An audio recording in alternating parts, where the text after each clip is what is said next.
በመካከለኛው ምስራቅ ሰማይ ስር እየተከታተለ ያለው ወታደራዊ ውጥረት ዓለም አቀፉን የጂኦፖለቲካዊ መድረክ ወደማይታወቅ አደገኛ ምዕራፍ እያሸጋገሩ ይገኛል። በተለይም የአሜሪካ ፕሬዝዳንት ዶናልድ ትራምፕ በኢራን ወደቦች ላይ የባህር ከበባ እንዲደረግ ትዕዛዝ ማስተላለፋቸውን ተከትሎ ቴህራን ለሆርሙዝ ወሽመጥ አዲስና ጥብቅ የባህር ላይ መመሪያ በማውጣት ያጸፋ እርምጃ መጀመሯን አስታውቃለች። ይህ የኢራን አዲስ ደንብ ወሳኙን የነዳጅ መተላለፊያ መስመር ሙሉ በሙሉ በወታደራዊ ቁጥጥር ስር በመዋል የዓለምን ኢኮኖሚ ስጋት ላይ የጣለ አጣብቂኝ ፈጥሯል። በዛሬው ዝግጅታችን ይህ ኢራን ያወጣችው አዲስ የሆርሙዝ መመሪያ ምን ይላል የሚለውን በዝርዝር የምንመለከት ይሆናል። ከዚህ በተጨማሪም የኢራንና የእስራኤል ጦርነት ሌላኛው ገጽታ ሆኖ ብቅ ያለውን የቱርክና የእስራኤልን መካረር እንቃኛለን። አንካራና ቴልአቪቭ ለዓመታት የነበራቸውን ግንኙነት ሙሉ በሙሉ አቋርጠው ወደ ከባባድ የቃላት ጦርነትና ወደ ግልጽ ጠላትነት እየተሸጋገሩና ምናልባትም ቀጣዩ ግጭት የሁለቱ ይሆን ወይ እስከሚያስብል ድረስ መካረር ውስጥ የገቡበትን ምክንያት በስፋት እንዳስላቸዋለን። ፕሬዚዳንት ኤርዶዋንና ጠቅላይ ሚኒስትር ቤንያሚን ኔታንያሁ የገቡበትን የቃላት ጦርነትና የቀጠናውን የቀጣይ ዕጣ ፈንታ በጥልቀት እንመረምራለን። እናንተ ብቻ ቻናላችንን ሰብስክራይብ፣ ይህን ቪዲዮ ላይክ እንድታደርጉ በአክብሮት እንጠይቃችኋለን። አብራችሁ ቆዩ።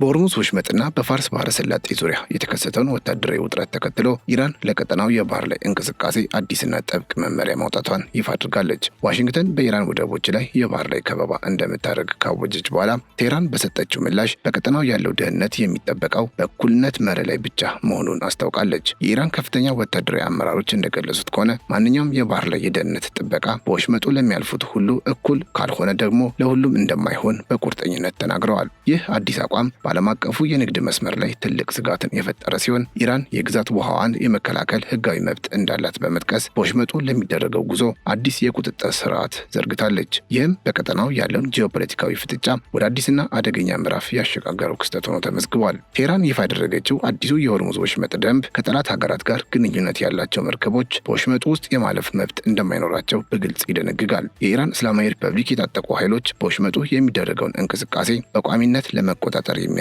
አዲስ ሜካኒዝም ተግባራዊ ማድረግ መጀመራቸውንም አስታውቀዋል። ይህ ደንብ በተለይ አሜሪካ በኢራን ላይ የጣለችውን የባህር ከበባ ለመመከት የታለመ ሲሆን ሌሎች የንግድ መርከቦች ግን በኢራን ህግጋት መሰረት ብቻ ማለፍ እንደሚችሉ ተገልጿል። ኢራን ይህንን እርምጃ የወሰደችው የአሜሪካ ፕሬዝዳንት ዶናልድ ትራምፕ የኢራንን ወደቦች ለማገድ የሰጡትን ትዕዛዝ ተከትሎ መሆኑ የታወቀ ሲሆን ይህም በዓለም አቀፉ የባህር ትራንስፖርት ላይ ከፍተኛ ተጽዕኖ ማሳደሩ አይቀርም። አዲሱ ህግ በወሽመጡ የሚያልፉ መርከቦች ማንነታቸውና ዓላማቸው በኢራን የባህር ኃይል በዝርዝር እንዲመረመር የሚያስገድድ ጠንካራ መመሪያዎችን የያዘም እንደሆነ ተገልጿል።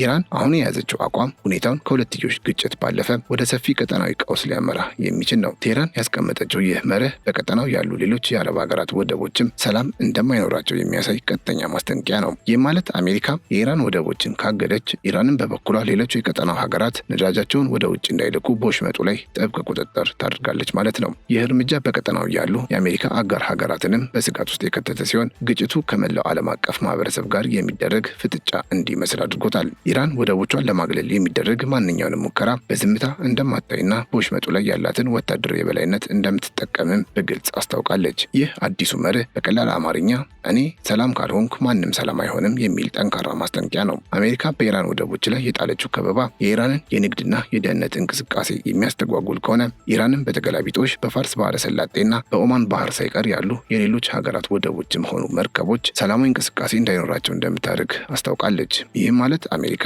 የኢራንን መተንፈሻ በዘጋች ቁጥር ኢራንም በዓለም የነዳጅ ንግድ ላይ ቁልፍ የሆኑትን ሌሎች ቀጠናዊ ወደቦች ደህንነት ዋስትና በማንሳት ለአሜሪካም ሆነ ለዓለም አቀፉ ማህበረሰብ ከባድ የኢኮኖሚና የጸጥታ ዕዳ ትፈጥራለች ማለት ነው። ይህ አዲስ ደንብ የሆርሙዝ ወሽመጥን ሙሉ በሙሉ በኢራን ወታደራዊ ቁጥጥር ስር እንደሚያውል የተነገረ ሲሆን ፍሬ ነገሩም የኔ ወደብ ካልሰራ የማንኛውም ሀገር ወደብ እንዲሰራ አልፈቅድም የሚል ግልጽ መልእክት ያዘለ ነው። በዚህ መመሪያ መሰረት ኢራን በወሽመጡ የሚያልፉ መርከቦችን በማንነታቸው እየለየች ጠላት የምትላቸውን የማገድና የመፈተሽ ሰፊ ስልጣን ለራሷ ሰጣለች። ይህ ቀደም ሲል ወሽመጡ ለሁሉም ክፍት ሆኖ የሰራበት የነበረውን ዓለም አቀፍ ልምድ እስከ ወዲያኛው የሚቀይር እንደሆነ የተነገረ ሲሆን ኢራን ወሳኙ የነዳጅ መተላለፊያ መስመር እንደ ፖለቲካዊ መደራደሪያና ወታደራዊ መሳሪያ በመጠቀም አሜሪካ የምትወስደውን ማንኛውንም እርምጃ በከፍተኛ ዋጋ ለመመለስ መዘጋጀቷን ያሳያል። በእርግጥ ይህ ውሳኔ አሁን ላይ እንደ ድሮ ከመግለጫ ባለፈ እንደ መደበኛ መመሪያ ተቀርጾ ወደ ሙሉ ተግባር የተሸጋገረ ሲሆን የኢራን ባህር ኃይልም በወሽመጡ የሚያልፉ መርከቦች የዜጎችን ማንነት በጥብቅ መፈተሽና የጠላት ግንኙነት ያላቸውን እንቅስቃሴ የመገደብ እርምጃ መጀመሩን አስታውቋል። የአሜሪካ ፕሬዝዳንት ዶናልድ ትራምፕ ፓኪስታን የተደረገው የ21 ሰዓት ድርድር ያለ ስምምነት መጠናቀቁን ተከትሎ ወደ ኢራን ወደቦች የሚገቡና የሚወጡ መርከቦችን ለማገድ ወታደራዊ ትዕዛዝ መስጠታቸው ይታወቃል። ዋሽንግተን ይህንን እርምጃ የወሰደችው ኢራን የዩራኒየም ማበልጸግ ስራዋን ሙሉ በሙሉ እንድታቆም ለማስገደድ ሲሆን ይህም የመጨረሻና ምርጥ አማራጭ እንደሆነ ገልጻለች። ሆኖም ኢራን ይህንን የአሜሪካን ውሳኔ ህገወጥ የባህር ላይ ወንበዴነት በማለት አጣጥለዋለች።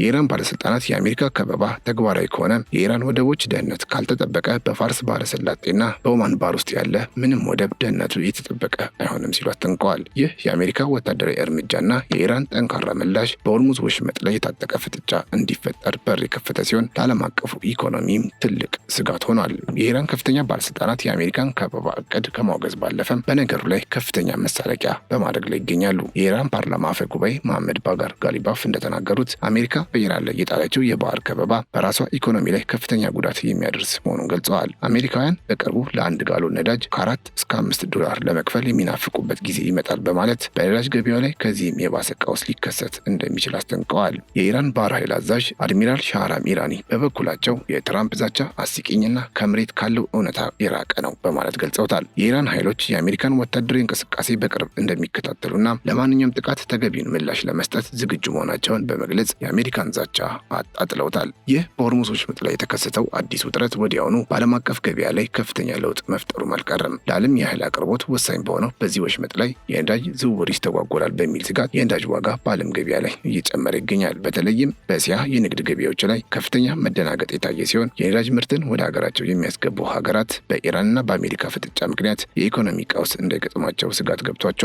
የሆርሙዝ ወሽመጥ በየቀኑ በሚሊዮን የሚቆጠሩ በርሜል ነዳጅ የሚያልፍበት በመሆኑ ኢራን የምታወጣቸው አዳዲስ የቁጥጥር ህጎችና የአሜሪካ ከበባ በዓለም አቀፍ የንግድ ትስስር ላይ የሚፈጥሩት ጫና እጅግ ከፍተኛ ነው። ይህም በኃይል አቅርቦት ላይ የተመሰረቱ ግዙፍ ኢንዱስትሪዎችንና የሀገራትን ኢኮኖሚ አደጋ ላይ የሚጥል መሆኑ አይቀርም። በጥቅሉ በፓኪስታን የተደረገው ድርድር መክሸፍና የአሜሪካ ፕሬዝዳንት ትራምፕ የከበባ ውሳኔ በመካከለኛ ምስራቅ ታላቅ የባህር ላይ ወታደራዊ ፍጥጫን አንግሷል። ኢራን ለሆርሙዝ ወሽመጥ ያወጣችው አዲስ የባህር ህግ ለዓመታት የዘለቀውን ዓለም አቀፍ የባህር ጉዞ ልምድ የሚቀይርና ለዋሽንግተን ትልቅ ፈተና የሚደቅን እንደሆነም ተነግሯል። ቴህራን ማንኛውንም ተጽዕኖ ለመቋቋም ወታደራዊ ዝግጅቷን ማጠናቀቋን ስትገልጽ፣ አሜሪካ ደግሞ ከበባው ኢራንን ወደ ድርድር ጠረጴዛው ለማምጣት ብቸኛው አማራጭ እንደሆነ ታምናለች። ይሁን እንጂ በሁለቱ ሀገራት መካከል ያለው አለመተማመንና እየጨመረ የመጣው ወታደራዊ ዝግጅት ቀጠናውን ወደማይመለስ ጦርነት ሊከት ይችላል የሚል ስጋት በዓለም አቀፉ ማህበረሰብ ዘንድ ሰርጿል። የሆርሙዝ ወሽመጥ ዕጣ ፈንታና የዓለም የነዳጅ ገበያ መረጋጋት በቀጣዮቹ ቀናት በሚኖሩት እርምጃዎች ላይ የተመሰረተም ይሆናል።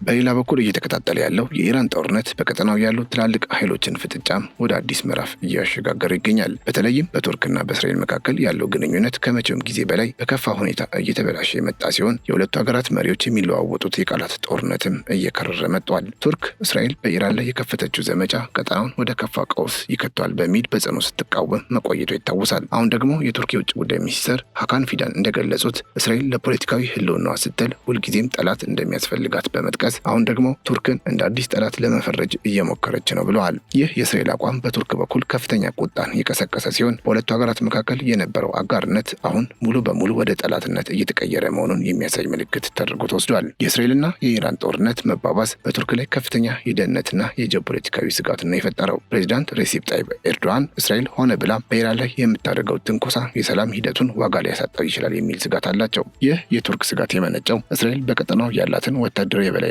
ለማረጋገጥ የምትከተለው ፖሊሲ ለቱርክ ብሔራዊ ጥቅም ስጋት ስለሚሆን ነው። እስራኤል በበኩሏ ቱርክ ከኢራን ጎን በመቆም የቀጠናውን ሽብርተኝነት ትደግፋለች የሚል ክስ በመሰንዘር ላይ ትገኛለች። ይህም በሁለቱ ሀገራት መካከል ያለውን የዲፕሎማሲ ግንኙነት ይበልጥ ወደ ጥልቁ ገደል እየገፋ ይገኛል። የእስራኤሉ ጠቅላይ ሚኒስትር ቤንያሚን ኔታንያሁ በቅርቡ በሰጡት አንድ መግለጫ የቱርክን ባለስልጣናት በእጅጉ ያስቆጣ ነበር። ኔታንያሁ ፕሬዚዳንት ኤርዶዋን የገዛ ዜጎቻቸውን ኩርዶችን ይጨፈጭፋሉ፣ እንዲሁም የኢራንን የሽብር መዋቅር ይደግፋሉ በማለት በኤክስ በኤክስ ገጻቸው ባሰፈሩት ጽሑፍ ከሰዋል። ይህ ክስ በአንካራ በኩል ተቀባይነት የሌለውና መሰረተ ቢስ ተብሎ ውድቅ የተደረገ ሲሆን በምላሹም ኔታንያሁ የዘመኑ ሂትለር ተብለው በቱርክ ተጠርተዋል። ቱርክ ኔታንያሁ በጋዛና በኢራን ላይ የከፈቱት ጦርነት ከወንጀል ተጠያቂነት ለማምለጥ የሚያደርጉት ጥረት እንደሆነም ትገልጻለች። በሁለቱ መሪዎች መካከል ያለው የፖለቲካ ፍላጎት መጋጨት በቀጠናው ሰላም እንዳይሰፍን ትልቅ እንቅፋት ሆኖ ቀጥሏል። ይህ የቃላት ልውውጥ ከመሪዎች አልፎ ወደ ወታደራዊና የደህንነት ተቋማት እየተሸጋገረ መምጣቱንም መረጃዎች ያሳያሉ። በእስራኤል የካቢኔ አባላት ዘንድ ቱርክን እንደ ቀጠናዊ ጠላት የማየቱ አዝማሚያ በከፍተኛ ሁኔታ እየጨመረ መጥቷል። የመከላከያ ሚኒስትሩ እስራኤል ካትዝ ፕሬዚዳንት ኤርዶዋንን የወረቀት አንበሳ በማለት የጠሯቸው ሲሆን ይህ አይነቱ ንግግር የቱርክን ክብር የሚነካ በመሆኑ በአንካራ ዘንድ ከፍተኛ ቁጣን ጭሯል። ቱርክ እስራኤልን በዓለም አቀፍ ደረጃ ለማግለል የምታደርገውን ጥረት አጠናክራ የቀጠለች ሲሆን በተለይም እስራኤል ከተባበሩት መንግስታት ድርጅት ጠቅላላ ጉባኤ እንድታገድ ጥሪ አቅርባለች። ይህ የዲፕሎማሲ ዘመቻ እስራኤልን በዓለም አቀፍ መድረክ ብቻዋን ለማስቀረት ያለመ እንደሆነም ይገመታል። በሁለቱ ሀገራት መካከል ያለው ፍጥጫ አሁን ላይ ከመሬት በታች ካለው የስለላ ጦርነት አልፎ ወደ ይፋዊ ወታደራዊ ዝግጅት እያመራ መሆኑንም ነው ተንታኞች የሚናገሩት። ከዚህ ባሻገር ቱርክ ከእስራኤል ጋር ያላትን የንግድ ልውውጥ ሙሉ በሙሉ ያገደች ሲሆን የእስራኤል መርከቦችም ወደ ቱርክ ወደቦች እንዳይገቡ ከልክላለች። ይህ እርምጃ በእስራኤል ኢኮኖሚ ላይ መጠነኛ ጫና የፈጠረ ቢሆንም ከዚያ በላይ ግን በሁለቱ ሀገራት መካከል ያለው እምነት ሙሉ በሙሉ መፈራረሱን ያሳያል። ቱርክ ይህንን እርምጃ የወሰደችው እስራኤል በጋዛና በኢራን ላይ የምታደርገውን ወታደራዊ ዘመቻ እንድታቆም ለማስገደድ እንደሆነ ትገልጻለች። እስራኤል በበኩሏ ቱርክ የዓለም አቀፍ የንግድ ሕጎችን እየጣሰች እንደሆነ በመግለጽ ቅሬቷን እያሰማች ትገኛለች። ቱርክ ከእስራኤል ይልቅ ወደ አረብ ሀገራት ያላትን የንግድ ትስስር ለማጠናከር እየሰራች መሆኑም ይነገራል። ታዲያ በዚህ ውስጥ የአሜሪካ ሚና ምንድን ነው የሚለው ጉዳይ ሌላው መሰረታዊ ነው። የአሜሪካ ሚና በቱርክና በእስራኤል ፍጥጫ ውስጥ እጅግ ውስብስብ ነው። ፕሬዚዳንት ትራምፕ ከሁለቱም ሀገራት መሪዎች ጋር የቅርብ ግንኙነት ቢኖራቸውም እስራኤልን በግልጽ መደገፋቸው ግን ቱርክን ሳያስከፋ አልቀረም። ኤርዶዋን ለትራምፕ የሰጡት ማስጠንቀቂያ አሜሪካ በእስራኤል ላይ ያላትን ተጽዕኖ ተጠቅማ ጦርነቱን እንድታቆም የቀረበ ጥሪ ነበር። አሜሪካ ግን ለኢራንና ለአጋር ቡድኖቿ እስራኤል የምትሰጠው ምላሽ እንደ ህጋዊ መከላከያ ትቆጥራለች። ይህ የአሜሪካ አቋም በቱርክና በአሜሪካ መካከልም ሌላ የውጥረት ምንጭ ሆኗል። ቱርክ አሜሪካ በቀጠናው የምትከተለው ፖሊሲ ለደህንነቷ ጠንቅ እንደሆነ ታምናለች። የእስራኤልና የቱርክ ፍጥጫ በአሜሪካ የውጭ ጉዳይ ፖሊሲ ላይ ትልቅ ራስ ምታት እየሆነ የመጣ ሲሆን ሁለቱን የቅርብ አጋሮቿን ለማስታረቅ ያደረገችው ጥረት እስካሁን ፍሬ አላፈራም። በእስራኤል ተቃዋሚ ፓርቲዎች ዘንድም በቱርክ ያለው አመለካከት እየተቀየረ መጥቷል። ቀደም ሲል ከቱርክ ጋር ግንኙነት እንዲቀጥል የሚፈልጉ አካላት ቢኖሩም አሁን ግን አብዛኞቹ ቱርክን እንደ ጠላት ማየት ጀምረዋል። የቱርክ የውጭ ጉዳይ ሚኒስትር ሀካን ፊዳን እንደገለጹት ይህ የጠላትነት ስሜት በእስራኤል ውስጥ የመንግስት ስትራቴጂ እየሆነ መጥቷል። ይህ ማለት ኔታንያሁ ከስልጣን ቢወርዱ እንኳን በእስራኤልና በቱርክ መካከል ያለው ግንኙነት በቀላሉ ሊስተካከል አይችልም ማለት ነው። እስራኤል ቱርክን እንደ ቀጠናዊ ተቀናቃኝና የኢራን ድብቅ አጋር አድርጋ የመመልከት ዝንባሌዋ እየጠነከረ ነው። ይህ አዲስ ፖለቲካዊ አስተላለፍ በቀጠናው ያሉ ሌሎች ሀገራትንም የጎራ ምርጫ እንዲያደርጉ ሊያስገድዳቸው ይችላል ሲሉ ባለሙያዎች ይናገራሉ። በጥቅሉ የኢራንና የእስራኤል ጦርነት በቱርክና በእስራኤል መካከል የነበረውን ስስ ግንኙነት ሙሉ በሙሉ እንዲበጠስ አድርጎታል። ቱርክ የፍልስጤምና የኢራን ጉዳይ ፍትህ ያስፈልገዋል ስትል፣ እስራኤል ደግሞ ቱርክን ለህልውና ስጋት እንደሆነች ትገልጻለች። ይህ ውጥረት ከንግግር አልፎ ወደ ኢኮኖሚያዊና ወታደራዊ ፍጥጫ መሸጋገሩ ቀጠናውን ወደ አዲስ ስጋት ውስጥ ከቶታል። ዓለም አቀፉ ማህበረሰብ ይህንን ፍጥጫ ለማርገብ ያደረገው ጥረት እስካሁን ምንም አይነት ውጤት አላመጣም። ሁለቱም ሀገራት የየራሳቸውን ብሔራዊ ጥቅም ለማስከበር በሚያደርጉት ጥረት ውስጥ አንዱ ለሌላው እንቅፋት እየሆኑ መጥተዋል። በቀጣዮቹ ወራት በሁለቱ ሀገራት መካከል የሚኖረው ግንኙነት ለመካከለኛው ምስራቅ ሰላምና ደህንነት ወሳኝ ሚና ይኖረዋል። የኢራን ጉዳይ እስካለ ድረስ ግን የእስራኤልና የቱርክ ፍጥጫም ይበልጥ እየጠነከረ እንደሚሄድም ይገመታል።